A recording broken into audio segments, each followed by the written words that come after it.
Ce jour de décembre 1961, il fait froid et gris sur Noisy-le-Grand, près de Paris.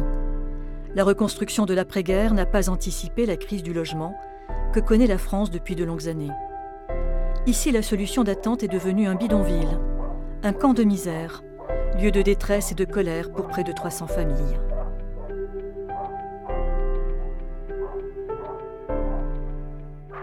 On est déjà dans les taudis. Nous, on n'a pas le droit de rien. Bonjour Madame Mercier, je suppose que votre rêve évidemment ce serait de quitter ce logement. Le plus vite possible. Est-ce que vous avez un espoir de le quitter? Je voudrais en avoir un, oui, mais hélas, il manque toujours la même chose, l'argent. J'ai été expulsé, comme naturellement, vous savez très bien que dans beaucoup de maisons dans Paris, on ne veut pas d'enfants.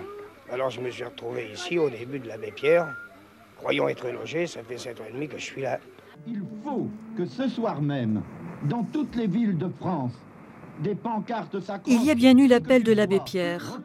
Néanmoins, depuis 1956, c'est le père Joseph Wresinski, né rue Saint-Jacques à Angers, qui s'installe dans le bidonville et crée Aide à toute détresse Quart-Monde pour un combat universel.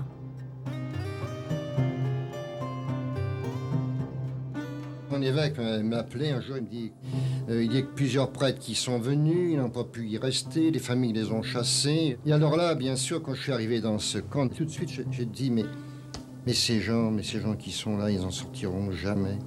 Avec lui, ça a pris, quoi, disons. Il était plus proche de nous. Père Joseph, vous êtes un fils d'immigrés, puisque votre père était polonais, votre mère espagnole. Et vous êtes né, je crois, dans la région angevine, et vous avez vraiment connu, dans votre enfance, dans votre jeunesse, la pauvreté, la misère. Ma mère et mon père nous ont appris à partager avec plus pauvres que nous. Et je vois encore mes parents parfois se priver de nourriture pour donner à manger à des enfants du voisinage.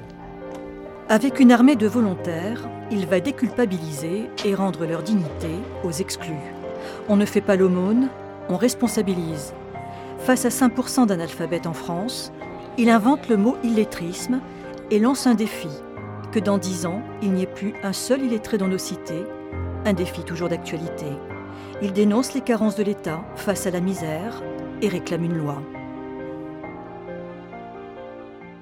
Je pense qu'en effet, une loi, au moins sur un minimum, qui garantira à tous les Français le moyen de vivre dans la dignité et de pouvoir se promouvoir et entrer dans le circuit de tous les autres au niveau des responsabilités. Merci mon père, c'est peut-être la prochaine étape.